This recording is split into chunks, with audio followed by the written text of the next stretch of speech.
Good morning students. आज हम सभी लोग जो 28 तारीख को आपका पेपर होना है उसके संबंध में आपसे कुछ हम बात करेंगे। तो देखिए, बहुत कंफ्यूजन है कि कौन से क्वेश्चंस आने चाहिए और कौन से क्वेश्चन नहीं आने चाहिए। तो सबसे बड़ी बात तो यह है कि कोई इसका सिलेबस तो हम लोगों को बताया नहीं गया, ना ही इसकी कोई बुक हम लोगों को बताई गई या प्रोवाइड कराई गई कि ये बुक है और इसमें ये क्वेश्चन है और ये आपको पढ़ने में। पहली बात तो ये है। और दूसरी बात ये है कि ना तो इसकी कोई क्लास हुई है कि आप क्लास देख लें इसका, या इसके कुछ पीरियड हो गए हैं उसमें आपको पढ़ा दिया गया तो वो क्वेश्चंस का संग्रह या आपके पास है तो आप पेपर में लिखेंगे। तो पेपर में आप लिखेंगे क्या, कैसे तैयारी करेंगे, ये बहुत बड़ी कंफ्यूजन है। पेपर आपका 3 घंटे का होगा।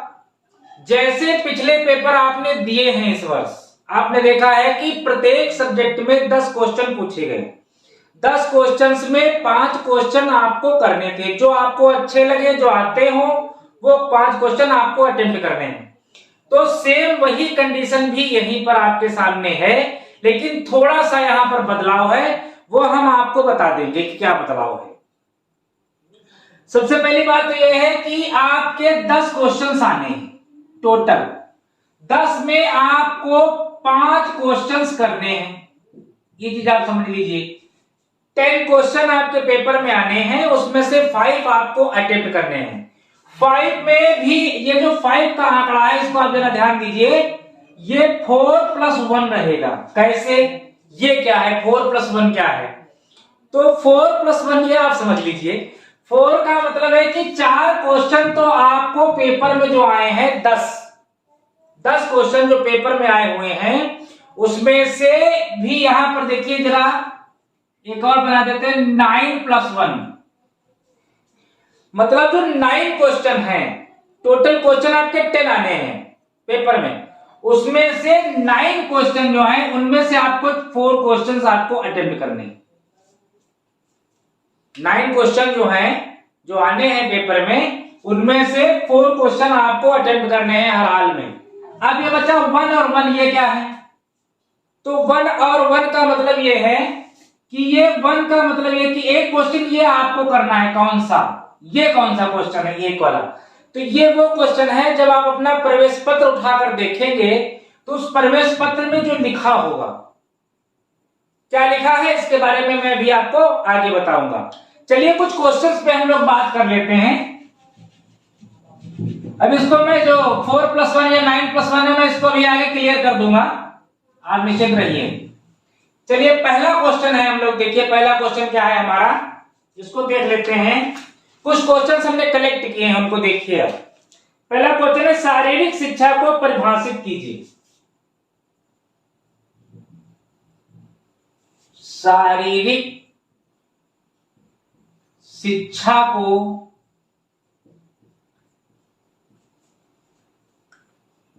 परिभाषित कीजिए। शारीरिक शिक्षा को परिभाषित कीजिए। आधुनिक युग में शारीरिक शिक्षा के महत्व का वर्णन कीजिए। आधुनिक, ये क्वेश्चंस आप नोट करते रहेंगे। आधुनिक युग में शारीरिक शिक्षा के महत्व का वर्णन कीजिए।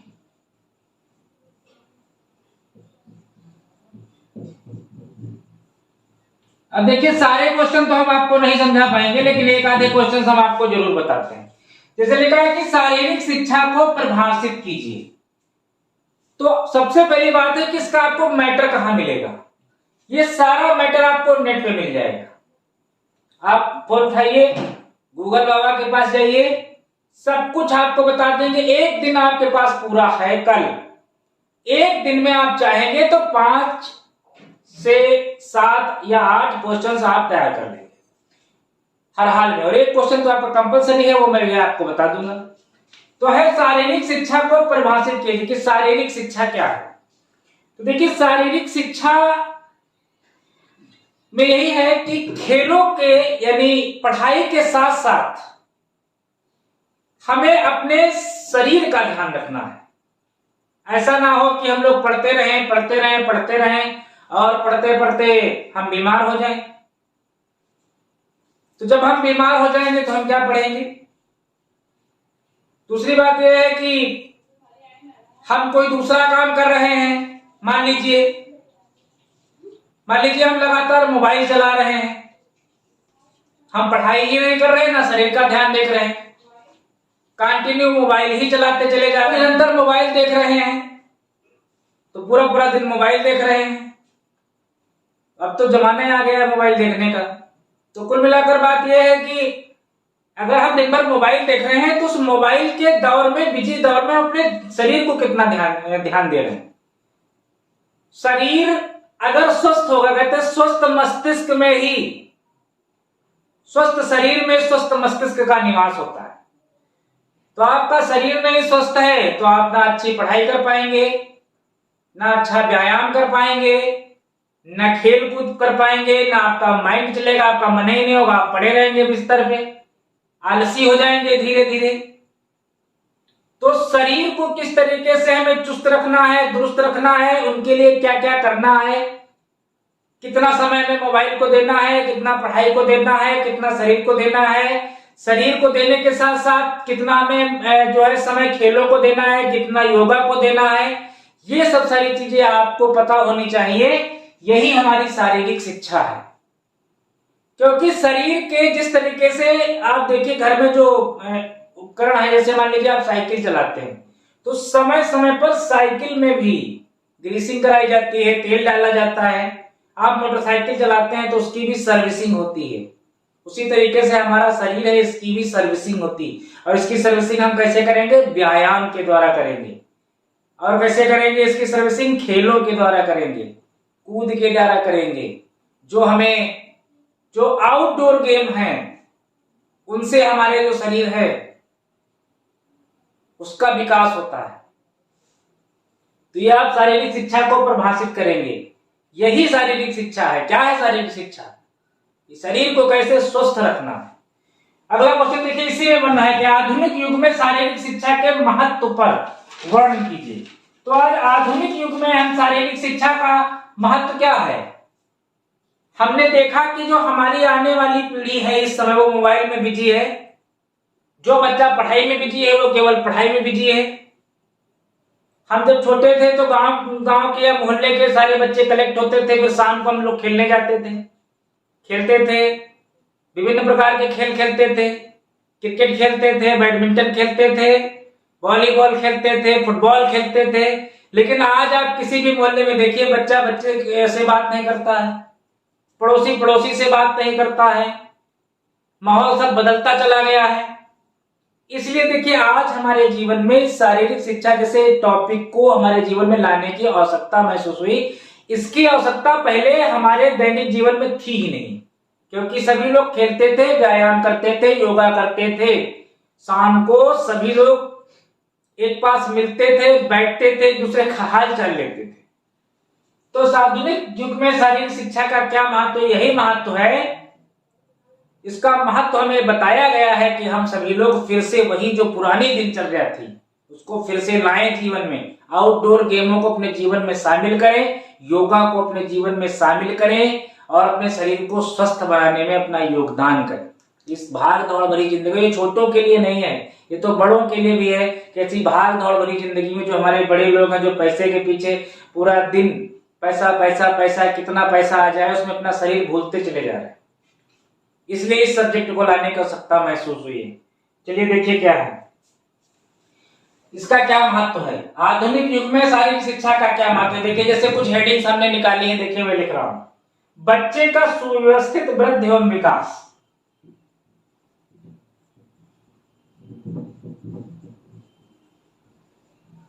बच्चे का सुव्यवस्थित वृद्धि एवं विकास। केवल शिक्षा से ही बच्चे का जो है विकास नहीं होगा, शारीरिक शिक्षा से ही बच्चे का सुव्यवस्थित वृद्धि और विकास होगा। दूसरा देखिए हेडिंग है, शारीरिक स्वच्छता का विकास, बिल्कुल। ये कहां लिखेंगे आप? इस क्वेश्चन में, आधुनिक युग में शारीरिक शिक्षा का महत्व, इस क्वेश्चन में हेडिंग्स आएंगे। शारीरिक स्वच्छता का विकास, जब आप खेलने जाएंगे तो शरीर से पसीना निकलेगा, जब शरीर से पसीना निकलेगा तो शरीर के जो रोए होते हैं, छिद्र होते हैं, वो खुल जाएंगे, और जब वो खुलेंगे तो शरीर स्वस्थ होगा, स्वच्छ होगा।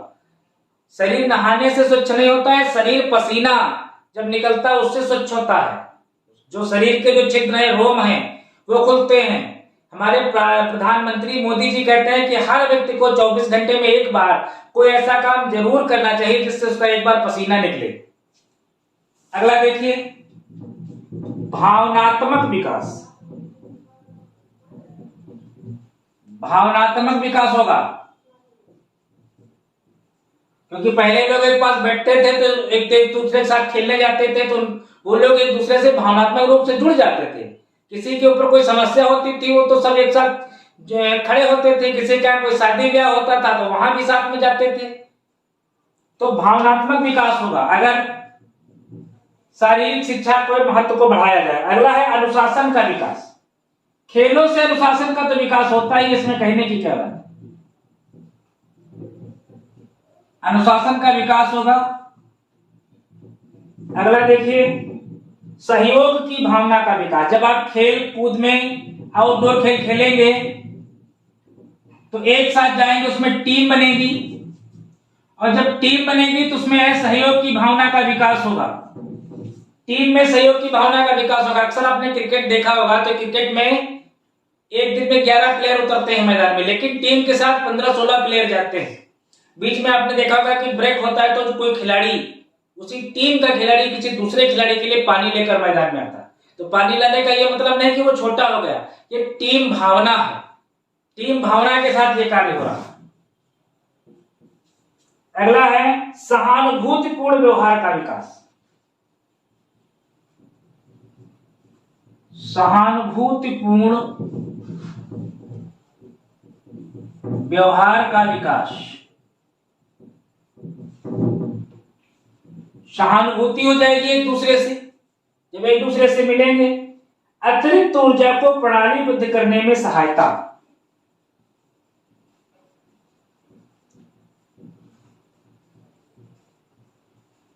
अतिरिक्त ऊर्जा को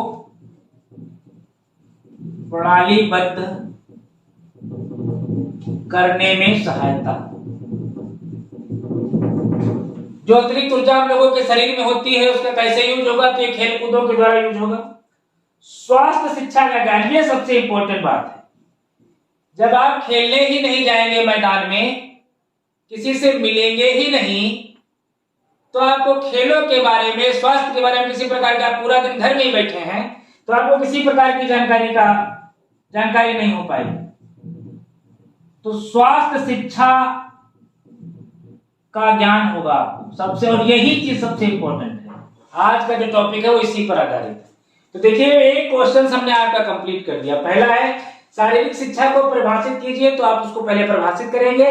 फिर अगर पूछ ले कि आधुनिक युग में शारीरिक शिक्षा के महत्व का वर्णन, तो ये हेडिंग हमने लिखी कि बच्चे का सुव्यवस्थित, आधुनिक युग में शारीरिक शिक्षा में बच्चे का सुव्यवस्थित विकास होगा, शारीरिक स्वच्छता का विकास होगा, भावनात्मक विकास होगा, अनुशासन का विकास होगा, सहयोग की भावना का विकास, सहानुभूतिपूर्ण व्यवहार का विकास, अतिरिक्त ऊर्जा को प्रणालीबद्ध करने में सहायता, और स्वास्थ्य शिक्षा का में मनोरंजन क्रियाओं की भूमिका का उल्लेख कीजिए।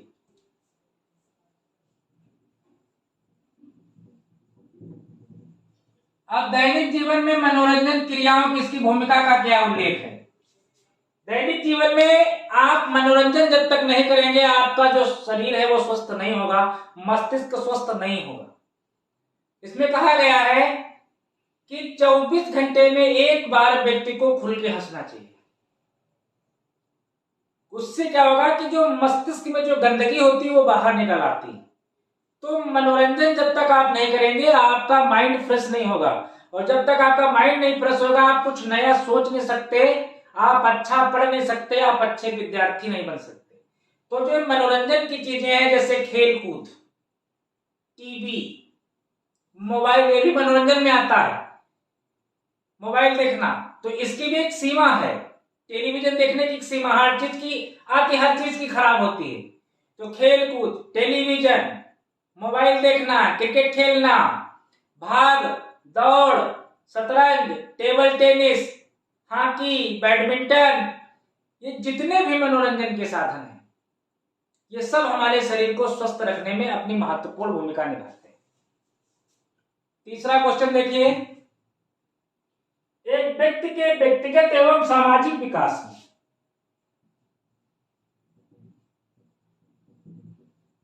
एक व्यक्ति के व्यक्तिगत एवं सामाजिक विकास में खेलों के महत्व का वर्णन कीजिए। देखिए सब एक दूसरे से जुड़े हैं।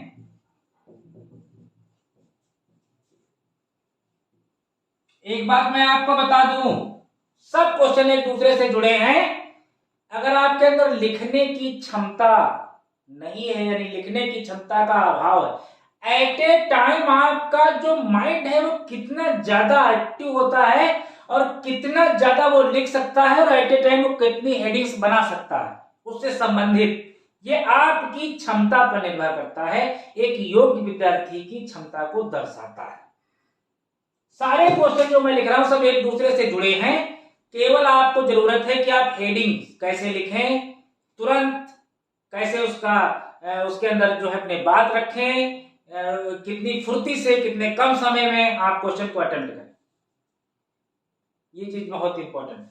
तो एक व्यक्ति के व्यक्तिगत और सामाजिक जीवन में विकास में खेलों के महत्व का वर्णन कीजिए। सब जुड़ा, खेलों का महत्व अभी ऊपर ही बता रहे थे, वही चीज यहां पर भी है। अगला क्वेश्चन देखिए, चौथा है शारीरिक शिक्षा तथा खेलों में मनोविज्ञान का होना अपरिहार्य है।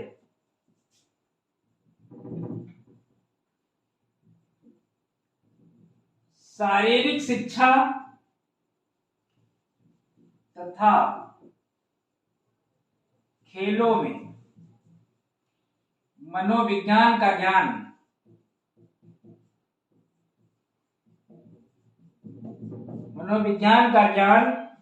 होना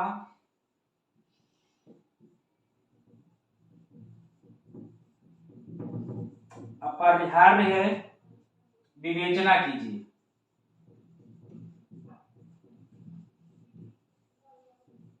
अब देखिए मनोविज्ञान को उन्होंने शारीरिक शिक्षा के साथ जोड़ दिया।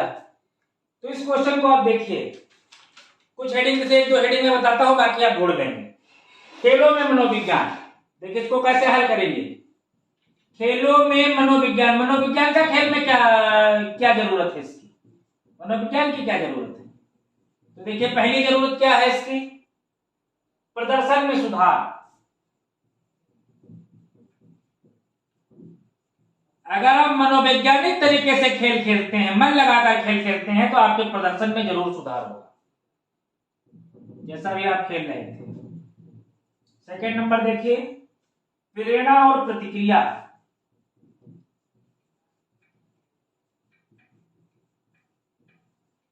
प्रेरणा और प्रतिक्रिया, मनोविज्ञान से क्या होगा कि आपको प्रेरणा प्राप्त होगी अंदर से कि मैं और खेलूं। जैसे आपने खेला और उसके बाद आप जीते, फिर आपको कोई मेडल मिला, आपको पुरस्कार मिला, आपकी जो है हौसला अफजाई हुई, तो आपको अंदर से प्रेरणा हुई। मनोवैज्ञानिक रूप से आप अंदर से तैयार हो कि मैं और अच्छा खेलूंगा। प्रतिक्रिया ही, कभी कभी आपने खराब खेला, तब भी आपके लोगों ने आपको बताया कि आपने खराब खेला है, आगे से आप यहाँ पर सुधार करेंगे, आपके प्रदर्शन में उम्मीद है और आप अच्छा करेंगे, निश्चित एक दिन जरूर करेंगे। हारे हैं तो क्या हुआ, असफलता यह सिद्ध करती है कि सफलता का प्रयत्न मन से नहीं हुआ।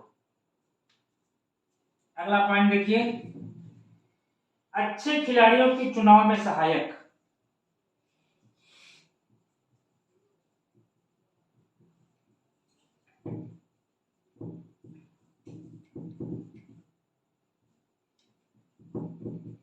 मनोवैज्ञानिक रूप से आप अच्छे खिलाड़ियों के चुनाव, क्योंकि कुछ देखिए कुछ खिलाड़ी शांत स्वभाव के होते हैं, कुछ कुछ चंचल स्वभाव के होते हैं, कुछ लोग केवल बातें करते हैं, काम नहीं करते, कुछ लोग काम करते हैं, बातें कम करते हैं। तो ये मनोवैज्ञानिक रूप से आप उनको पहचान सकते हैं और इस तरीके से अपनी टीम में अच्छे खिलाड़ियों का चुनाव कर सकते हैं, ताकि जो आपकी टीम मैदान में जाए वो जीत कर आए, सफलता प्राप्त करके आए।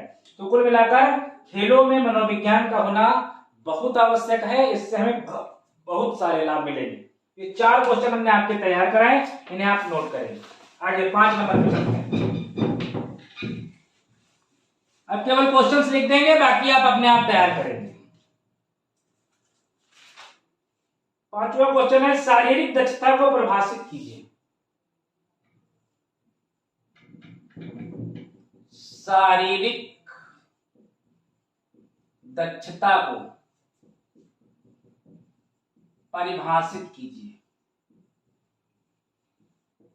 देखिए फिर वही बात, देखिए घूम फिर के आ गई कि शरीर अगर आपका स्वस्थ है तो आप स्वस्थ पढ़ाई कर सकते हैं, स्वस्थ विकास होगा आपका।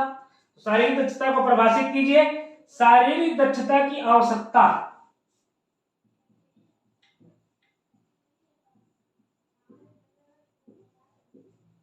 शारीरिक दक्षता की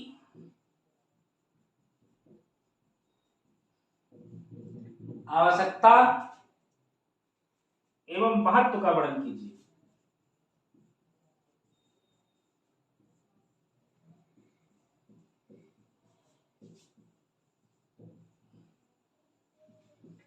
एवं महत्व का वर्णन कीजिए। 6 नंबर क्वेश्चन देखिए, जीवन शैली पर निबंध लिखिए। ये तो बहुत अच्छा क्वेश्चन है। जीवन शैली पर निबंध लिखिए।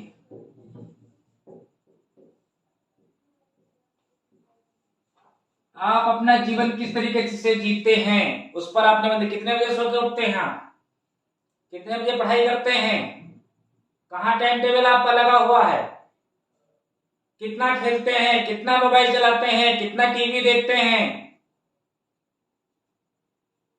किससे मिलते हैं, दोस्तों को कितना समय देते हैं, ये सब पूरा आपको लिखना। जीवन शैली जो आपकी चल रही है उसमें ये भी आपको बताना कि जो मेरी जीवन शैली चल रही है, क्या जो एम हमने बना रखा है जीवन में, उसमें हम इस जीवन शैली से सफल होंगे या नहीं सफल होंगे। एक बेहतरीन लेख आपको तैयार करना है। तो बहुत ही अच्छा टॉपिक है, बहुत प्यारा टॉपिक। अगला है, शारीरिक शिक्षा के उद्देश्यों का वर्णन कीजिए।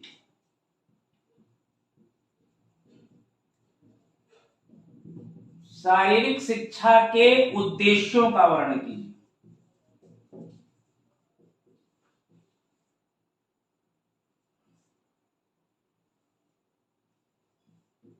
इस क्वेश्चन पे हम 100% दवा ले रहे हैं, इसको लॉक कर दिया जाए। ये क्वेश्चन आना 100%। शारीरिक शिक्षा के उद्देश्यों का वर्णन कीजिए। कम से कम 8-10 हेडिंग आप तैयार कर लेंगे, बाकी लिखा आप मन से देंगे। हेडिंग तैयार कीजिए बस इसकी। अगला क्वेश्चन 8 नंबर देखिए, लिखा है वजन प्रबंधन में व्यायाम की भूमिका का वर्णन कीजिए।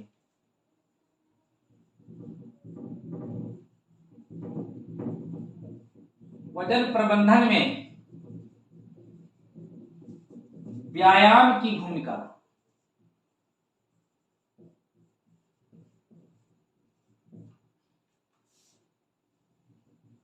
का वर्णन कीजिए।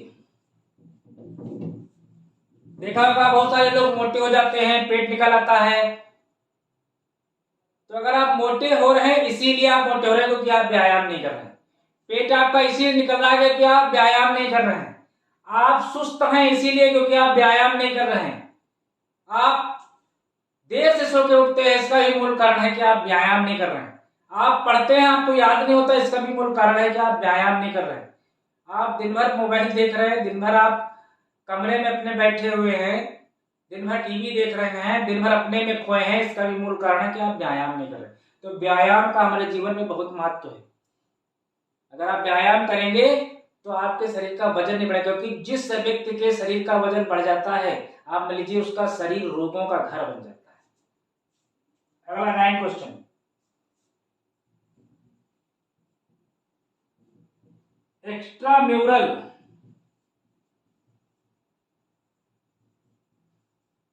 एक्स्ट्राम्यूरल प्रतियोगिता क्या है? एक्स्ट्राम्यूरल प्रतियोगिता क्या है? एक्स्ट्राम्यूरल प्रतियोगिता के लाभों का वर्णन कीजिए।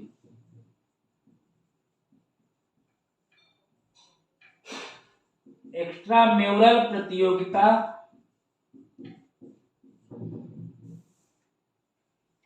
के लाभों का वर्णन कीजिए।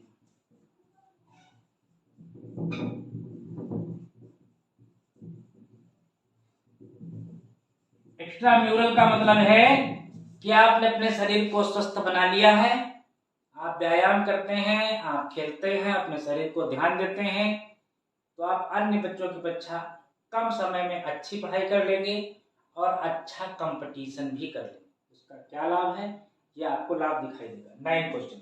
अब चलते हैं 10 क्वेश्चन, अंतिम क्वेश्चन। अभी 9 क्वेश्चन हमने आपको बताए हैं, इसमें से हमारे हिसाब से 5 क्वेश्चन तो आपके आने हैं। 5 क्वेश्चन तो आपके आ ही जाएंगे। हमने क्या बताया था आपको? 5 क्वेश्चन में आपको 4+1 यानी जो 10 क्वेश्चन होंगे उसमें 9+1 का रेशियो होगा। ये तो पेपर होगा, ये आपको करना है, ये पेपर में आना है, ये आपको करना, मतलब 9 क्वेश्चंस में आपको 4 क्वेश्चन करने हैं। ये जो एक वाला क्वेश्चन है, ये जो बनाया, ये कंपलसरी है, ये कंपलसरी है। कैसे कंपलसरी है? आप अपना प्रवेश पत्र उठाकर देखिएगा, उस प्रवेश पत्र में क्या लिखा होगा। देखिए, कुछ बच्चों में लिखा होगा बैट बॉल,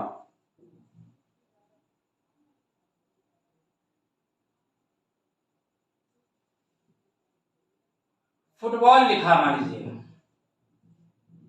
कुछ बच्चों में फुटबॉल लिखा है। कुछ खेलों के मैं लिखे दे रहा हूं नाम, जैसे कबड्डी। तीसरा है आपका खो खो, बहुत सारे बच्चों में खो खो लिखा हुआ है, ज्यादातर गर्ल्स में। खो खो के बाद है आपका चेस, फिर है आपका बैडमिंटन। बैडमिंटन प्रतियोगिता भी इस बार हम लोगों ने विद्यालय में कराई थी।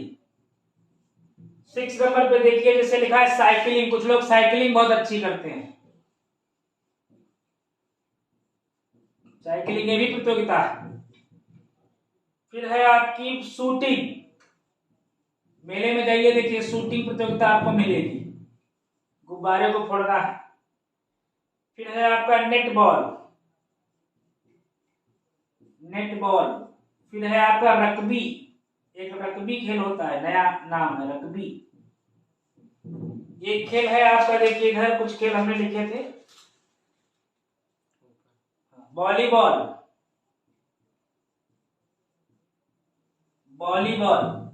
11 नंबर पे आइए कराटे, देखिए बहुत सारे बच्चे आजकल कराटे सीखते हैं। जूडो, जापानी है खेल ये, जूडो, ताइक्वांडो,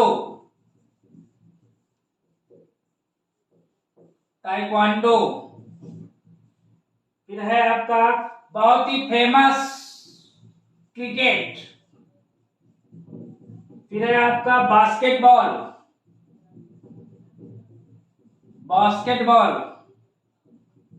फिर है आपका योगा, फिर है आपका टेबल टेनिस,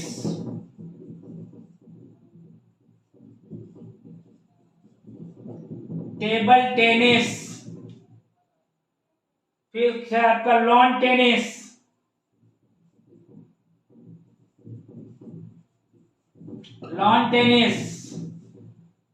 फिर है आपका स्विमिंग,